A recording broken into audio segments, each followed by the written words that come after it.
എറണാകുളം കളമശ്ശേരിയിൽ കണ്ടെത്തിയ മൃതദേഹം ബംഗളൂരു സ്വദേശി സൂരജ് ലാമയുടേതെന്ന് സ്ഥിരീകരണം.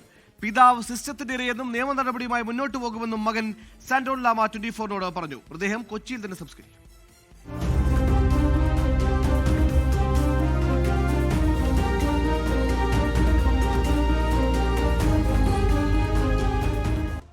കുവൈറ്റിൽ നിന്ന് ഡീപ്പോർട്ട് ചെയ്ത വ്യവസായി സൂരജ് ലാമ കൊച്ചിയിലെത്തിയത് കഴിഞ്ഞ വർഷം ഒക്ടോബറിൽ. അബോധാവസ്ഥയിൽ തൃക്കാക്കര പോലീസ് കണ്ടെത്തിയ സൂരജ് ലാമയെ കളമശ്ശേരി മെഡിക്കൽ കോളേജിലാക്കി.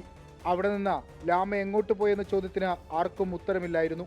ഒടുവിൽ കോടതി ഇടപെട്ട് ലാമയെ കണ്ടെത്താൻ പ്രത്യേക അന്വേഷണ സംഘം രൂപീകരിച്ചു. തുടർന്ന് നടത്തിയ പരിശോധനയിലാണ് മൃതദേഹം കണ്ടെത്തിയത്. പിതാവിന്റെ മരണത്തിന് കാരണമായവർക്കെതിരെ നടപടി വേണമെന്ന് മകൻ സാന്റോൺ ലാമ. This is not one person, this is departments, and all these departments are not private institutions, these are all government bodies. So I'll be very honest, okay, there is a price for failure and for not doing your job, but there is no price for life.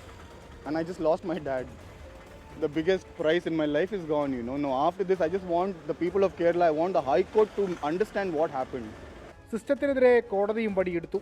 പോലീസിന് ഗുരുതര വീഴ്ച സംഭവിച്ചുവെന്ന് justice Devan Ramachandran കുറ്റപ്പെടുത്തി. Nedumbassery SHO നേരിട്ട് കോടതിയിൽ ഹാജരായി കാര്യങ്ങൾ വിശദീകരിക്കാനാണ് നിർദ്ദേശം. കളമശ്ശേരി മെഡിക്കൽ കോളേജിൽ സൂക്ഷിച്ചിരിക്കുന്ന മൃതദേഹം ബന്ധുക്കൾക്ക് വിട്ടു നൽകും. കൊച്ചിയിൽ തന്നെ സംസ്കരിക്കാനാണ് തീരുമാനം.